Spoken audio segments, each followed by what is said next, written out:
লড়াই করে আদায় করতে পেরেছিলেন, সেই সমস্ত অধিকারগুলো যেমন কেড়ে নিচ্ছে একদিকে। আলোচনা করব আমরা সম্মেলনে প্রকাশ্য সমাবেশ করার জন্য। তারপরে গিয়ে আমরা লক্ষ্য করছি প্ল্যান্টেশনের বাগানগুলো রুগ্ন হয়ে উঠছে এবং রাবার চা দুটোই স্কিম ওয়ার্কারদের ভূমিকা পালন করার জন্য সেটা আমরা চাই মানুষ এটা সমর্থন করে। এখানে ধারাবাহিকভাবে CI2 লড়াই আন্দোলন সংগ্রাম সংগঠিত করছে।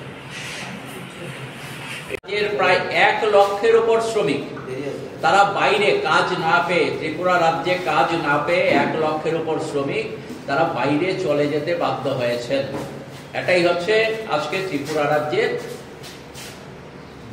বিজেপি সরকারের আমরা কি বলবো, এটাকে কর্মকুশলতা বলবো না তাদের অপদার্থতার জন্য এই অবস্থা তৈরি হয়েছে, এটা মানুষই বিচার বিবেচনা করবে।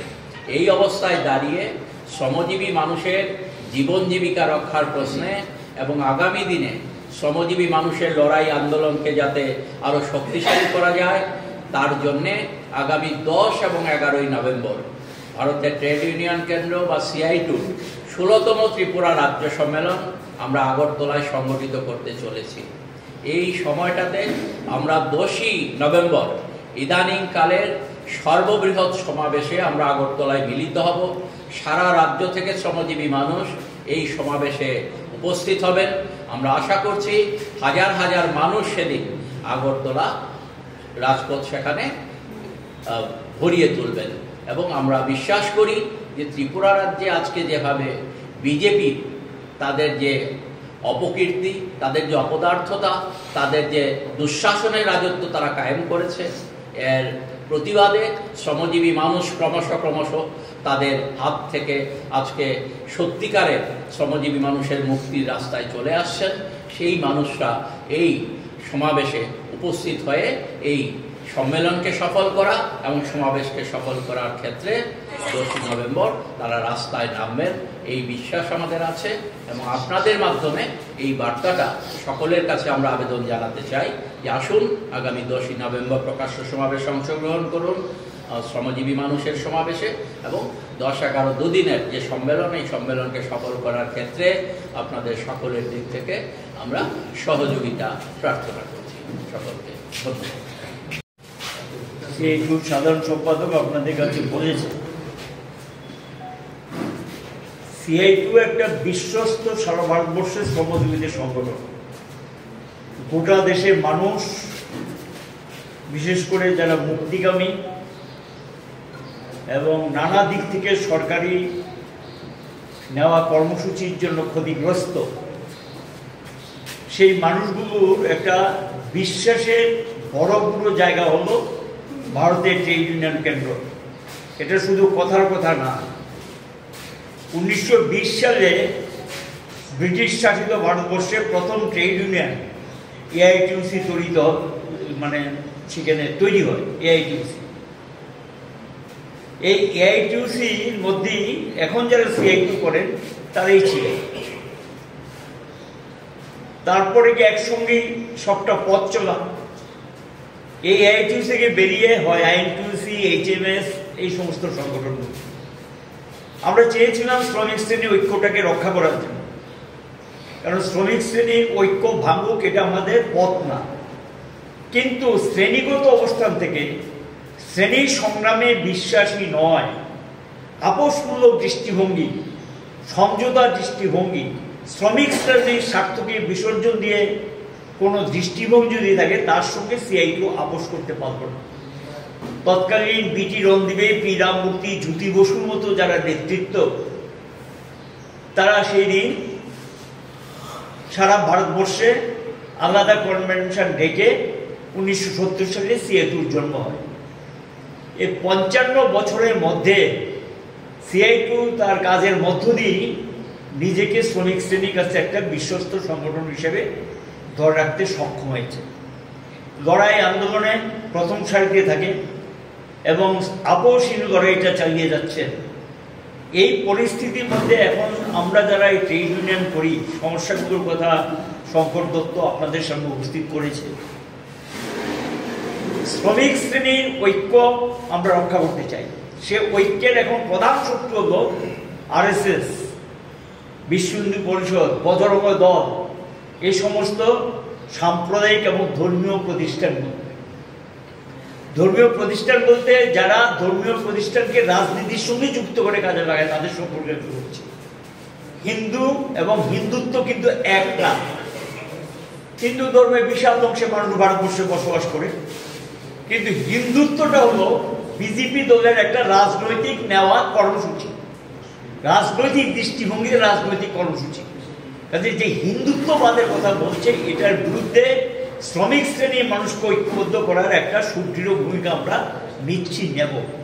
এবং যে সাম্প্রদায়িক শক্তি এখন এই ঐক্যকে দুর্বল করতে চায়, একতাকে ক্ষতিগ্রস্ত করতে চায়, এই সাম্প্রদায়িক শক্তির বিরুদ্ধে লড়াইটাকে তীব্র করার জন্য আমরা শ্রমিক শ্রেণীকে কীভাবে সচেতন করে তোলা যায়, তাদের কীভাবে ঐক্যবদ্ধ করা যায়, এই দায়িত্ব নিয়ে CITU আমাদের সম্মেলনে শুরু হয়েছে।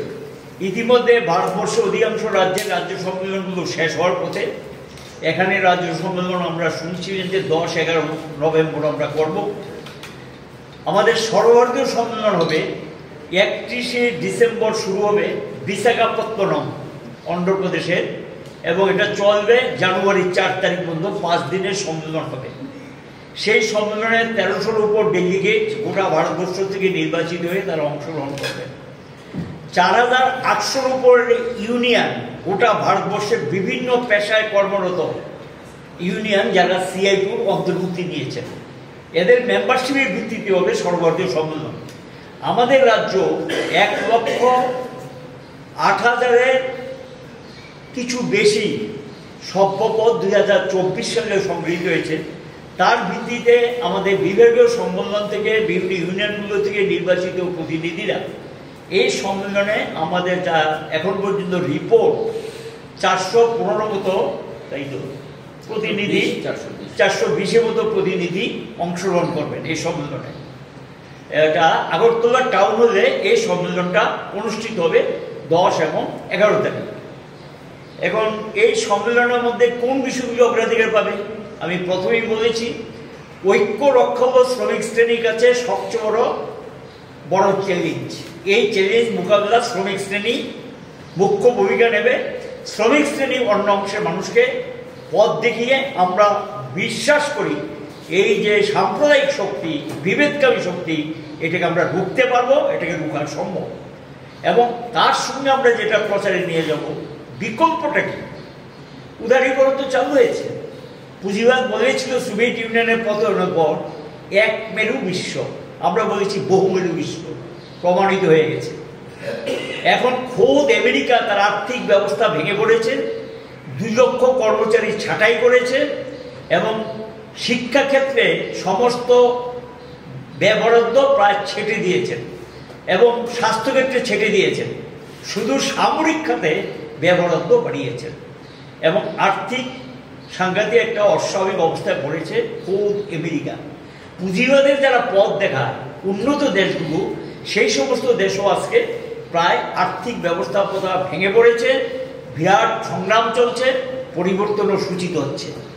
আমরা বিশ্বাস করি উদারীকরণ চূড়ান্ত ব্যর্থ। বিশ্ব ব্যাংকের যে ফর্মুলা, আন্তর্জাতিক অর্থ ভাণ্ডারের যে ফর্মুলা, এটাও চূড়ান্ত ব্যর্থ। এবং একমাত্র পথ হলো সমাজতন্ত্রই মানুষকে সঠিক লক্ষ্যে পৌঁছাতে পারে। এটা ইতিমধ্যে এই পরিস্থিতির মধ্যে দাঁড়িয়ে 4টা দেশ এগিয়ে যাচ্ছে, চীন, ভিয়েতনাম, উত্তর কোরিয়া এবং কিউবা এগিয়ে যাচ্ছে। কাজে এই সমাজতন্ত্রকে আরো বেশি প্রচারে নিয়ে যাওয়ার নতুন যুব সমাজ, ছাত্র সমাজের কাছে বিকল্প একমাত্র সমাজতন্ত্র, এই দিশাকে আমরা নিতে চাই। এটাকে সামনে রেখে আমরা লড়াইটাকে তৈরি করতে চাই।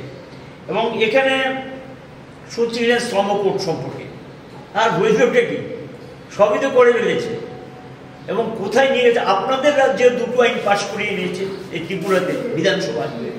মহিলাদের রাত্রিকালীন কাজ করতে হবে, এবং কাজের ঘন্টা যেটা ছিল 8 এটাকে 10, যেটা ছিল 10 সেটাকে 12 করে দিয়েছে। এই পরিস্থিতি তৈরি করেছে। এখন দেশে কাজের ঘন্টা কিচ্ছু নেই, শ্রমজীবীদের চরম নির্যাতনকারী শোষণকারী সরকার, সেটার নাম হলো বিজেপি নেতৃত্বাধীন কেন্দ্র সরকার, রাজ্য সরকার। এরা শ্রমজীবীদের চরম শত্রু। কাজে এই শত্রুকে মোকাবিলা করার জন্য আমরা চাইব সকল অংশের শ্রমজীবীদেরকে একটা ঐক্যবদ্ধ মঞ্চে নিয়ে এসে লড়াইটাকে শক্তিশালী করা। এবং চরম বেকারত্ব বাড়ছে, সমস্ত প্রতিষ্ঠানগুলো ধ্বংস করে দিয়েছেন। যে সুন্দর প্রতিষ্ঠান থেকে আয় উপার্জন আসতো, শেষ গিয়ে এখন গিয়ে বলছে এখানে 1 লক্ষ কোটি টাকা ধরেছে এই মালিকদেরকে পাইয়ে দেওয়ার জন্য, লক্ষ কোটি টাকা ধরে দিয়েছে বাজেটের মধ্যে। এটা কি বেকারদের নাকি মালিকদেরকে এই টাকাটা ইনসেন্টিভ হিসেবে দিলে, দান দক্ষিণা করলে এরা নাকি বেকারে কর্মসংস্থান করবে? এটা শিয়ালের কাছে মুরগি বাগা দেওয়া। এটা যদি মালিকদেরকে দেওয়া হয়, ইন্ডাস্ট্রিয়ালিস্টদের হাতে 1 লক্ষ কোটি টাকা ধরে দেওয়া হয়, বাজেটারি প্রভিশনে যেটা ধরে আছে, এটা তো খেয়ে ফেলবে। এতে বেকারদের কর্মসংস্থান হবে না, বরঞ্চ যারা কাজ করছেন তারা কাজ হারাবেন, নতুন করে কাজ পাওয়ার যে সুযোগ সেটা থাকবে না। আমরা এই যে প্রসেসটা শুরু করেছে বাজেটারি প্রভিশনে, এটা তীব্র বিরোধিতা আমরা করছি। ধীরে ধীরে কোথায় সমস্যার সমাধান করবে? সাম্রাজ্যবাদী শক্তির কাছে আত্মসমর্পণ করছে। আপনারা দেখছেন এক ট্যাক্সকে কেন্দ্র করে দেখা যায় কোনো কোনো দেশ চ্যালেঞ্জ করে পাল্টা ব্যবস্থা নেওয়ার পর আমেরিকা সেখানে পিছু হটতে বাধ্য হয়েছে। আর আমার দেশে প্রধানমন্ত্রী 50% ট্যাক্স চাপিয়ে দেওয়ার পর আমেরিকা চুপ। এখন পর্যন্ত আপনারা সাংবাদিক বন্ধুরা বা দেশবাসী ওনার কোনো বক্তব্য শুনতে পাননি। কি গোপন রহস্য, কি গোপন আকার, কি গোপন সমঝোতা, যে সমঝোতার জন্য প্রকাশ্যে কথা বলছেন না, কথা চুপ করে বসে আছেন। এর এফেক্ট কি পড়ছে বস্ত্র শিল্প, দুগ্ধ শিল্প, কৃষি, স্টিল ইন্ডাস্ট্রি এবং চর্মশিল্প মারাত্মক প্রভাব পড়েছে ভারতবর্ষে। প্রায় এক্সপোর্ট বন্ধ হয়ে গেছে। এতে ভারতের যে ডলারের যে ভান্ডার, এই ভান্ডারও কিন্তু টান করবে। আর্থিক ব্যবস্থাপনা প্রচণ্ড সংকটে গিয়ে পড়বে। এই যে জায়গাগুলিতে এখান থেকে বিদেশি, আমরা যখন বিদেশি বিক্রি করতাম তার থেকে আমাদের রাজ্যে দেশে ডলার আসতো। এই পরিস্থিতি তৈরি করেছে। আজকে এটার বিরুদ্ধে যদি চায়না চ্যালেঞ্জ করে দাঁড়াতে পারে, অন্য দেশগুলো চ্যালেঞ্জ করে পাল্টা ব্যবস্থা নিয়েছে, ভারত কেন পাল্টা ব্যবস্থা নেবে না? ভারত কেন চুপ করে বসে আছে? উল্টো সেখানে আমরা দেখছি ইউনাইটেড কিংডম ইউকের সঙ্গে একটা চুক্তিতে আবদ্ধ হয়েছে। এই চুক্তি তো আরো ভয়ঙ্কর, এবং এটাতে গিয়ে বলেছে যে ফ্রি ট্রেড, অর্থাৎ এখানে কোনো ট্যাক্সেশন থাকবে না এবং তার ভিত্তিতে ফ্রি ট্রেড করতে পারবে। তাহলে আমাদের দেশে এই ফ্রি ট্রেড যদি করে, এটা কৃষি ক্ষেত্রে অলরেডি প্রভাব পড়ে গেছে। মাছ চাষ থেকে শুরু করে সামুদ্রিক যে মাছ টাছ যেগুলো রপ্তানি হতো, এটার মধ্যে মারাত্মকভাবে প্রভাব পড়ে গেছে। এবং এই পরিস্থিতি যদি চলে, কোটি কোটি বেকার যেমন তৈরি হয়েছে, নতুন করে এই ট্যাক্সেশনের যে যুদ্ধটা, এই যুদ্ধ ক্ষেত্রে সেখানে গিয়ে ভারতে আরও কোটি কোটি লোক সেখানে কর্মহীন হয়ে পড়বে। আর্থিক ব্যবস্থাপনা আরও বেশি দুর্বল হয়ে যাবে। সংকট আগামী দিন অপেক্ষা করছে। আমরা সম্মেলনে এই বিষয়গুলি নিয়ে প্রাধান্য নিয়ে আলোচনা করতে চাই। গোটা দেশে লড়াই সংগ্রামে কীভাবে আমরা সৃষ্টি করতে পারি। এই রাজ্যে যা চলছে, শ্রমজীবীদের কাজের অবস্থা আপনারা জানেন, রেগার কুইপের কাজ করে পয়সা পায় না, কাজও প্রায় বন্ধ, এবং কোনো ডিপার্টমেন্টে কোনো কাজ নেই। আর প্রতিদিন দুর্নীতির খবর সংবাদ মাধ্যমে আসছে, এবং দুর্নীতি এখন প্রাতিষ্ঠানিক, এমন কোনো ডিপার্টমেন্ট বাদ নেই যেখানে দুর্নীতি নেই। কিন্তু কে কার বিচার করবে? লক্ষ্য করা যায় যে এখানে কোনো এনকোয়ারি হয় না, আর এনকোয়ারি হলেও সেগুলো লোক দেখানো এবং ব্যবস্থা নেওয়া ক্ষেত্রে কোনো আমরা লক্ষ্য করছি না। এবং এই দুর্নীতি যদি চলতে থাকে, এই দুর্নীতিতে পরিস্থিতি আরো ভয়ঙ্কর দিকে যাবে, এবং দুর্নীতি বন্ধ হওয়া উচিত।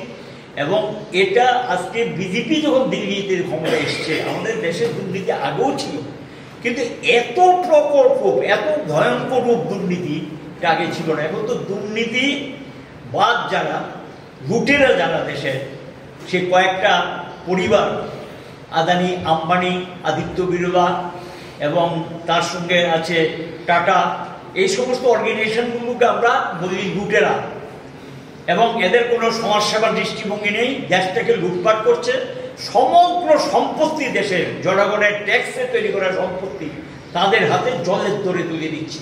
কিচ্ছু রাখবে না দেশটা, সব পরিষ্কার করে হাত মুছে দিচ্ছে। কিন্তু হাত মুছে নেওয়ার পর তাদেরকে তো মানুষ সরকারে বেশি দিন রাখবে না, দেশটা কি হবে, মানুষের কি হবে? এই যে চরম বিপর্যয় মানুষের মধ্যে টানিয়ে এনেছেন, মানুষ কি করে বাঁচবেন, কি তার ভবিষ্যৎ? কাজে এই ক্ষেত্রে আমরা বলবো কি দল করেন সেটা পরের প্রশ্ন, আগে দেশটার কথা ভাবেন, নিজের পরিবারের কথা ভাবেন, নিজের ছেলে মেয়ের কথা ভাবেন, এবং ভবিষ্যৎটা চিন্তা করে আপনারা সবাই মিলে এই প্রচেষ্টাকে যদি না রোখা যায়, তারা যে মানে অবস্থায় চলছে এটাকে যদি না আটকানো যায়, এই দেশে অবস্থা থেকে বের করা। আমরা মনে করি শ্রমিক শ্রেণী কৃষকের যৌথ আন্দোলনের মধ্য দিয়ে আমরা আমাদের দায়িত্বপূর্ণ ভূমিকা পালন করব। দেশবাসী তাকিয়ে আছে, সেই ভূমিকা আমরা পালন করার জন্য উদ্যোগ নিব। এই রাজ্যে যেটা এখন চলছে, আমাদের সংগঠন করতে দেয় না, মেম্বারশিপ কালেকশন করে বললে 12 টাকার মেম্বারশিপ, আর কেউ কেউ তার বিশেষ তহবিলের জন্য মিছিল করলে একটা বাইক লাগে, মিটিং করলে এখানে একটা মঞ্চ তৈরি করতে হয়, বা একটা মাইক নিয়ে মিছিল করতে গেলে একটা রিক্সা ভাড়া দিতে হয়। এই অর্থটা কোথেকে আসবে? তাদের টাকা তো টাটা বিরোধীরা দেয়, বন্ড কিনে, বন্ডের মাধ্যমে হাজার হাজার কোটি টাকা তারা সংগ্রহ করে বন্ডের মাধ্যমে। কিন্তু আমরা কোথেকে টাকা পাবো? আমরা তখন মানুষ থেকে 3 টাকা 4 টাকা 5 টাকা সংগ্রহ করি। এটাকে নাম দিয়েছে চাঁদাবাজি বলছে। তো এটা চাঁদাবাজি যদি হয়, তো তোমরা কি করছো তাহলে? তোলাবাজি। তাহলে এই যে তোলাবাজিটা তোমরা করছো, এবং সেই তোলাবাজি তোমরা তো তাদের মেম্বারশিপ আমি শুনেছি 300 টাকার উপর। আমাদের সিআইটির জন্য মেম্বারশিপ 12 টাকা 14 টাকা এরকম, কেউ কেউ 10 টাকা বছরে বছরে, আর তাদের মেম্বারশিপ তো শুনেছি আমি 300 টাকার উপরে কোনো কোনো ক্ষেত্রে। এবং সেই জায়গায় গিয়ে তাদের মিটিং লড়াই সংগ্রামের পয়সা দেয় টাটা বিরোধীরা, তাদের পার্টি করা, তাদের সংগঠন করা পয়সা দেয় তারা, কারণ তাদের বন্ড সংগ্রহ করে। তো আমরা তো বন্ড সংগ্রহ করি না, আমরা সাধারণ যারা সংগ্রামী লড়াকু মানুষ তাদের কাছে গিয়ে হাত পেতে 5-10 টাকা সংগ্রহ করি। এটা নিয়ম মাঝে মধ্যে উদ্ভট কথাবার্তা বলছেন, উদ্ভট সমস্ত যুক্তি দেখাচ্ছেন। কাজেই এই যুক্তি এগুলো কোনো অবস্থাতেই সমর্থনযোগ্য না। আমরা মানুষের পাশে আছি, মানুষ এটা বুঝে, মানুষের লড়াই সংগ্রামে আমরা দায়িত্বপূর্ণ ভূমিকা পালন করার জন্য সেটা আমরা চাই, মানুষ এটা সমর্থন করে। এখানে গিয়ে একটা জিনিস আপনাদের দৃষ্টিতে আমি যেটা নেব, পরিবহন ক্ষেত্রে অবস্থা ভালো না, প্রচুর ছোট গাড়ি উঠে গেছে এবং বড় গাড়ি কিছু কিছু ক্ষেত্রে বন্ধ হয়ে গেছে। তারপরে গিয়ে আমরা লক্ষ্য করছি প্ল্যান্টেশনে বাগানগুলো রুগ্ন হয়ে উঠছে, এবং রাবার চা দুটোই। স্কিম ওয়ার্কারদের দীর্ঘদিন বেতন পায় না, কেউ কোনো ক্ষেত্রে আর বেতন বাড়ানো হয় নাই। 40,000 স্কিম ওয়ার্কার আছে, যেগুলো 3টা সেক্টরে বলছি আমরা। এটা যদি চলতে থাকে অবস্থাটা কি দাঁড়াবে? এবং এইগুলি আমরা সম্মেলনে প্রাধান্য দিয়ে আলোচনা করব। আমরা সম্মেলনে প্রকাশ্য সমাবেশ করার জন্য আমরা বহু আগে 2 মাস আগে একটা দরখাস্ত দাখিল করেছিলাম ত্রিপুরা স্পোর্টস কাউন্সিল। এটা হলো গিয়ে সম্ভবত আস্তাবল ময়দান, মানে আস্তাবল ময়দান মানে বিবেকানন্দ, স্বামী বিবেকানন্দ ময়দানে আবেদন আমরা করেছিলাম যে এই ময়দানটা আমাদেরকে ব্যবহার করতে দেওয়া হবে। তারা আমাদেরকে জানিয়ে দিয়েছে এটা দেওয়া যাবে না। আমরা যখন পার্সু করলাম তখন বলবো সামনে এখন যে মঞ্চটা আছে, কি একটা ইয়ে চলছে সেখানে, সম্ভবত একটা ওই ইন্ডাস্ট্রি ফেয়ার চলছে, মেলা জাতীয় একটা কিছু চলছে। বলছে যে এই জায়গাটা বাদ দিয়ে মঞ্চের যে সামনে একটু অংশ আছে ওই অংশটাতে করতে চাইলে আমরা বিবেচনা করতে পারি। এটা তো সম্ভব না, এখানে কত লোক জায়গা হবে। তো সেখানে দাঁড়িয়ে রাস্তাঘাট বন্ধ একটা অবস্থা তৈরি হোক, সেটা তো আমরা চাই না।